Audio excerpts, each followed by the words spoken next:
Welcome to kid ringing tales. కష్టపడి పనిచేసే గుర్రం. రాము కథ. ఒక అందమైన పచ్చని పల్లెటూరిలో రామయ్య అనే ఒక రైతు ఉండేవాడు. అతనికి ఒక పాత గుర్రం ఉండేది. దాని పేరు రాము. రాము చిన్నప్పటినుండి రామయ్య దగ్గరే పెరిగింది. రామయ్య పేదవాడైనప్పటికీ రాముని తన బిడ్డలా చూసుకునేవాడు. రాము కూడా రామయ్య పట్ల చాలా కృతజ్ఞతతో ఉండేది. శ్రమకు మారుపేరు. ఆ ఊరిలో మిగిలిన గుర్రాలు చాలా విలాసంగా ఉండేవి. కొందరు ధనవంతులు తమ గుర్రాలను కేవలం ఊరేగింపులకు, అందానికి మాత్రమే ఉపయోగించేవారు.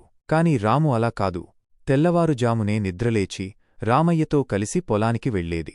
బరువైన నాగలిని లాగడం, పండిన పంటను బండిమీద వేసుకుని సంతకు తీసుకెళ్లడం, ఎండనక వాననక యజమానికోసం కష్టపడటం రాము దైనందిన చర్య. రాము ఎప్పుడూ అలసిపోయానని ఆగేది కాదు.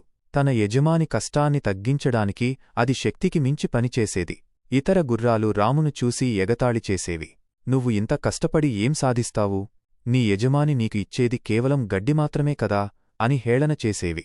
కాని రాము వాటి మాటలను పట్టించుకోకుండా తన పని తాను చేసుకుపోయేది. ఒక కఠినమైన పరీక్ష.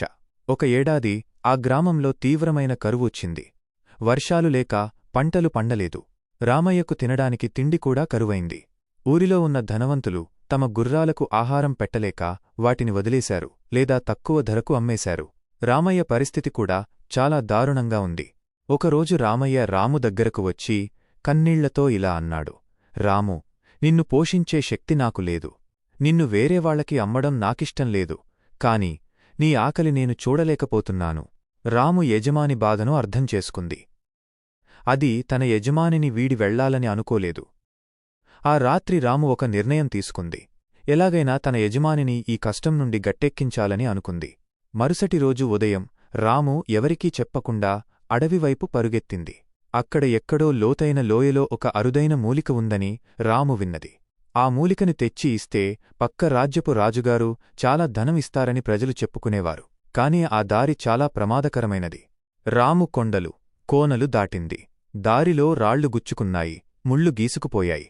కాని కష్టపడి పనిచేసేవాడికి విజయం తప్పక వస్తుంది అన్న నమ్మకంతో ముందుకు సాగింది. చివరకు ఆ అరుదైన మూలికను కనుగొంది. దాన్ని నోటితో పట్టుకుని తిరిగి గ్రామానికి చేరుకుంది.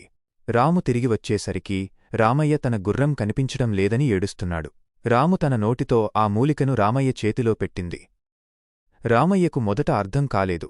కాని అది ఎంత విలువైనదో తెలిసిన తరువాత అతని ఆనందానికి అవధులు లేవు. అతను ఆ మూలికను తీసుకుని రాజుగారి దగ్గరకు వెళ్లాడు.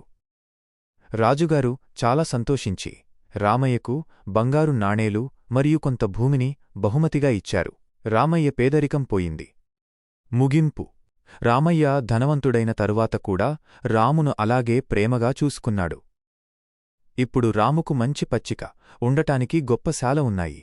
ఒకప్పుడు ఎగతాళి చేసిన గుర్రాలు ఇప్పుడు రామును చూసి అసూయపడ్డాయి. నీతి. కష్టపడి పనిచేసే తత్వం ఎప్పుడూ వృధాపోదు. నీ శ్రమ, నీ ఓర్పు నిన్ను ఒకరోజు అత్యున్నత స్థానంలో నిలబెడతాయి.